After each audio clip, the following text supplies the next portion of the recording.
Hello, friends. Welcome to yet another episode of TGIM. Thank God it's Monday. Today, we're going to discuss all about astrology, numerology, Vastu, and Feng Shui with our expert, Miss Rashi Gaur.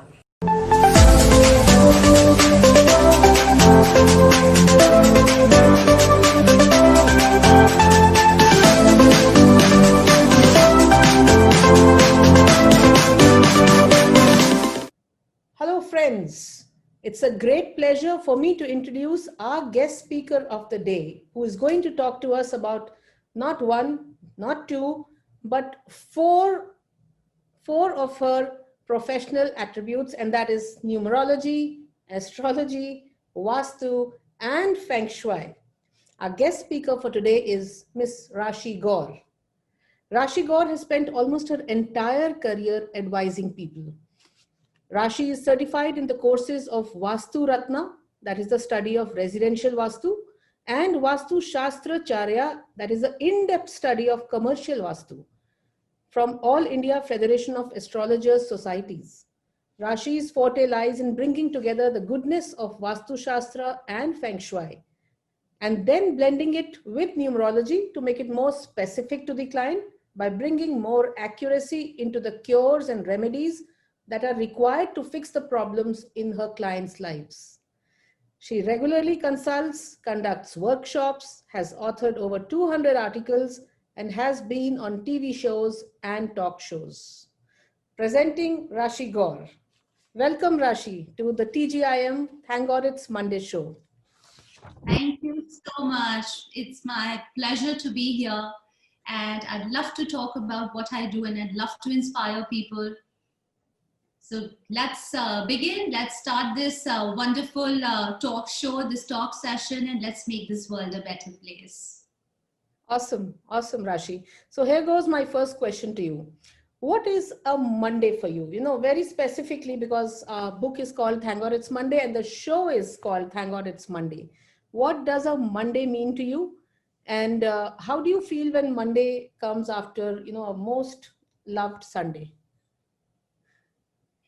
Look, Monday to me is magic.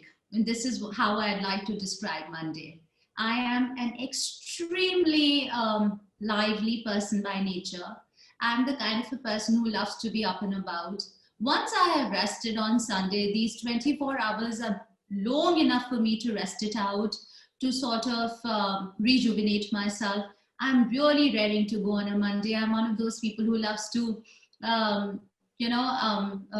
open the drapes. I'm the kind of the person who loves the sun to come in, enjoy my cup of tea early in the morning on a Monday, do my meditation, do my yoga, make my to-do list for the week, look forward to changing lives, look forward to helping people, look forward to creating something new in that particular week. So essentially, I'm just one of those people who loves to be up and about. Okay, so thank God it's Friday and thank God it's Monday, isn't it? Yes, thank God it's Friday and thank God it's Monday. Gratitude always. Absolutely well said, Rashi. And I love the way when you said, I love to draw open the drapes, I mean, that is so deep. If you go deeper into that, it means a lot. Absolutely. So love that phrase of yours. And I'd also like to tell you that I myself, I have been watching you on your Insta posts and your social media handles, and they are highly helpful. The tips that you give, and especially I remember the 333 tip that you have given there, it's really helpful. I'm so happy to hear that. You're welcome. And what I'd like to ask you is, from where did your interest begin to get into the field of astrology, numerology, Vastu, and Feng Shui? A lot of people have asked me this question because I actually belonged to the field of communication. I was always a communication expert, in the sense that I loved getting onto the stage. I loved writing. I loved creating. I was the kind of a person in school who would participate in debates and elocution. Even when I was a kid, I was 10-year-old, and it's surprising. On one side, I would be reading the likes of Black Beauty, and on the other side, I would be picking up books on numerology, and I would be picking up books on palmistry. And trust you me, I was doing that when I was 10, 11 years old. and I loved to apply it to my life. So clearly, there was something deeper brewing within me. I was destined to be in this field. I did not know it then. As I kept growing older, I picked up Kotler on one side and I would go and pick up feng shui books on the other side. Then I started reading up about astrology. I started reading up about Vastu. And this science, one after another, as it just kept consuming me. I would get into one, then, it would just pull me towards the other area and then the other. And what started with numerology and then palmistry and feng shui and Vastu and astrology, I mean, the list is never ending. Now, the next thing that I've been learning these days is the art of tarot. So it was something that just happened very naturally to me. I was always destined for it. The universe had already planned it for me. I mean, look at my name, Rashi. I mean, my parents didn't even know, and they named me Rashi, which is actually literally the science, the astrological science also called Rashi. Wealth is Rashi. So I think I was just sort of, the universe had it laid down for me. I just needed to realize it. And what happens is that over a period of time, as I kept studying these sciences, I kept getting my degrees and, certificates, and I had my gurus who were guiding me through the process. I also realized that my clairvoyance was going up. My ability to, psychic abilities were becoming stronger. And so I've just given into the process. I've got enough signs from the universe that I'm here as a medium and I need to make this world a better place, a happier place. And I completely enjoy the process. Awesome, awesome. So, I mean, you were destined to do that and you're doing a fabulous job, I must say. Thank you so much. Thank you so much. I absolutely love what I do. And Rashi, as you said that, you along the way you had certifications, you worked for that, and studied for that. Now, this question is specifically for our audience who's hearing you talk right now, is people who are interested in occult sciences and would like to pursue that. Maybe youth is interested to pursue that. My question right now is, how long does it take to study and become properly informed about and educated about these sciences so that you can actually take it up as a profession? Look, I'll tell you something. Even if you spent years and years and years learning these sciences, our Vedic Shastra, whatever has been written down by our sages, our scriptures, the Hindu scriptures, oh my God, they are so in-depth and they're so beautiful. Even the best of scientists today can't put down things together, even in terms of astronomy. I mean, if you look at astrology, that's like so close to astronomy. It is surprising sometimes the kind of things that our Rishi Munis have written down, because today our scientists prove the same things, and I mean, scientists, whatever they do is like science, and that's like really well researched. So what I'm saying is that our sciences are so in-depth, the Vedic sciences, that even if you spend years and years and years learning and reading and researching, at the end of it, your knowledge would just be like a drop in the ocean, seriously. But having said that, out of the 4 sciences, I'd say the easiest that one can start with is numerology. If you just want to do something for the fun of it, then go and learn numerology, because numbers are easy and there are various levels. And at a basic level, at a foundation level, you can grasp numerology a lot easier than other sciences. Similarly, feng shui at a foundation level, at the periphery on the outside, it is easy to grasp. Astrology by far, I think it's the mother of all sciences, and it is by far the most in-depth and requires a lot of meditation, requires a lot of, वो कहते हैं ना, sadhana. एक साधना चाहिए, to learn these sciences, to adhere to it, to its principles, to practice it. And of course, like I said, practice. You start the process, so it's not a 3-month process, it's not a 6-month process. You can do a course for 3 months. I teach people in 3 days, I tell them, I put together a lot of these modules where I teach my clients, students who want to learn at least the basics, the foundations in 3 days time.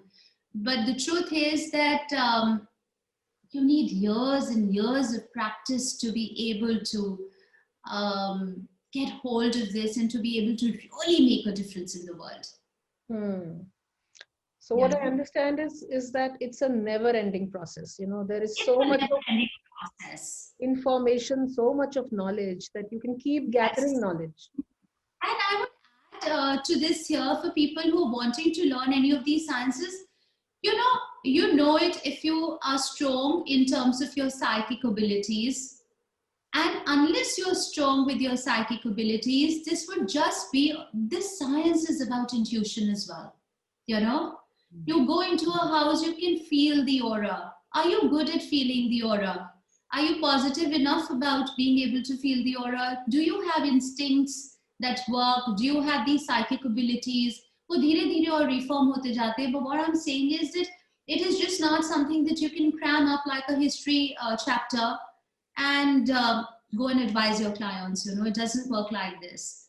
So you have to have that extra edge, that extra something inside you, that spiritual drive, the divine light within you to be able to go and grasp it. I don't know if I'm making sense, but Absolutely. I'm just talking out of experience, you know. Absolutely. Absolutely. You're making sense to me. I am also a believer.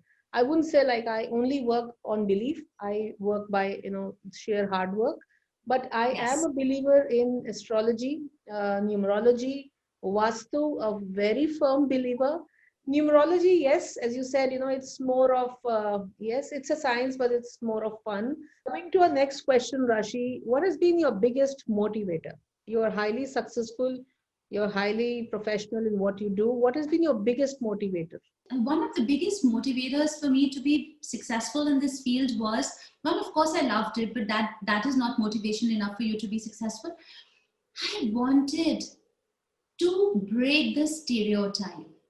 I wanted people to look up to me for the sheer knowledge that I had, to respect me for the knowledge that I had. And hence, breaking stereotype meant that I needed to be a strong name in the society or in the setup to be able to bring that change. You know that this is a field where even a regular person can go. You just have to work hard. You just have to have that desire for knowledge, that yearning for learning. Essentially. And if you have this yearning for learning, you can be successful. It does not matter. The other thing that I felt was that in this field, there were mostly men, if you see, I wanted to reach out to the women as well.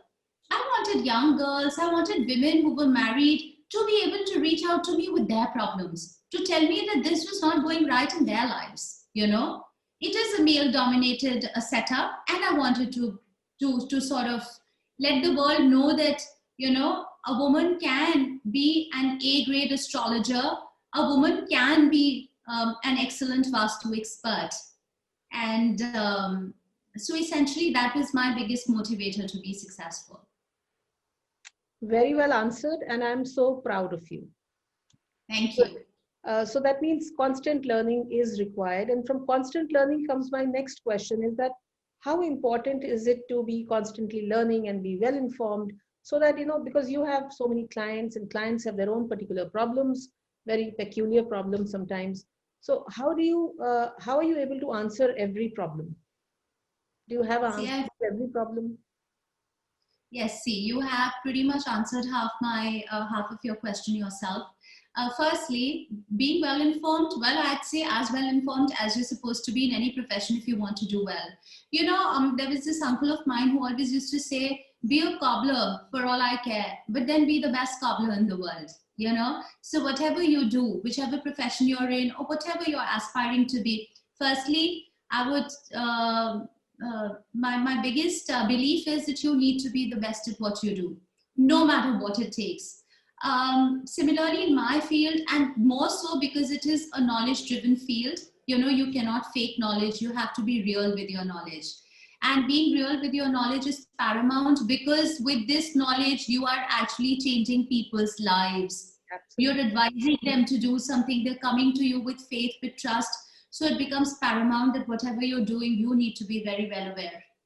And hence, whatever, and then you're going out, you're meeting people, you're going to various houses, residential, commercial, whatever, or you're seeing people's kundlis. Now, each person is different. Each situation is different. Each horoscope is different. Each space is different. If you put together all of this, there are like literally millions of permutations, combinations. You cannot be referring to a book out there. If you don't know your subject well, it will show on your face that you don't have an answer to their problems. And if you fake it, your career ends there, because this is word of mouth profession. If somebody loves your work there, and all of these 10 years, 12 years that I've been in this profession, I've been operating on a very word of mouth kind of a system. Right. So coming to the next question, Rashi, what three things would you say to anyone who's going to start in this industry? What three things would they need to know before they start off? Okay, this is an important question. Firstly, you need to have that thirst for knowledge. Okay, because this is the industry where you will need to keep upgrading yourself, keep studying, keep learning. It is a never ending process. So if you think you've done a course for 3 months and now you're ready to go, sweetie, that's not it. You have to continue this process of learning. Put aside time every day to learn. I mean, even today, I put aside 2 to 3 hours to learn something, to follow some guru, some guide, to read through certain articles, to buy a new book, to do certain research. So yes, be willing to learn. Second, while it is very, very important to be compassionate in this business, you also must know the art of detaching yourself once the project is over. Third being, your inner vibration needs to be very high. If you're one of those little emotional beings who gets carried away with practically everything in life, this is not for you. Your inner vibration has to be very strong. So these are 3 very important factors that one must keep in mind. Okay, so that was pretty helpful, and I'm sure everybody listening to this episode will definitely benefit, because there are a lot of people now, interested in this field also, because earlier it was like a hobby, but now people are taking it up as a profession, and I'm sure they would like to be inspired and like to. Coming to the next question, Rashi, is that if you were to start now, would you do something differently? Oh, yes, just one thing differently. Okay. And that is, I would be present on social media from day one. I was never present on social media. But, it is the day and age where you have to blow your own trumpet. Nobody else is going to blow your trumpet for you. And I realized this much, much, much later into my profession. Had I done this 10 years ago, I would be, on a completely different level in terms of people knowing me. So yes, this is what I would have done differently. Okay, well said. Yeah, that is right. Rashi, what would you say is the number one key to success in your field? I'd say it's a combination of 3 things. Hard work. There are no shortcuts to hard work. Research and real knowledge put together contribute to being the number one key to success. Hard work, research, and real knowledge. Okay, perfect. Okay, now our audience would like to hear a story. I'm sure you are full of stories, because you are talking to people and people have stories and they come and confide in you, and then you sort of, you help them out. A success story, and why do you think it was a success? Every client of mine who succeeds in whatever they have come to me for, but there's this particular one that really touches my heart, because I think it has to do with a young girl's story, and I'm a mother of 2 young girls. There was this lady who got in touch with me. She was a mother of a young girl, marriageable age daughter. Her husband was very unwell. He was suffering for many years, his kidney issues and all of that, And And she was a little restless because she said, I don't know with him what the situation is going to be. And I want my daughter married on time. I want him to see the wedding. And we've been looking around. And so anyway, I gave her a few remedies around the house. I said, do this, do that. And within 15 days, she got a rishta.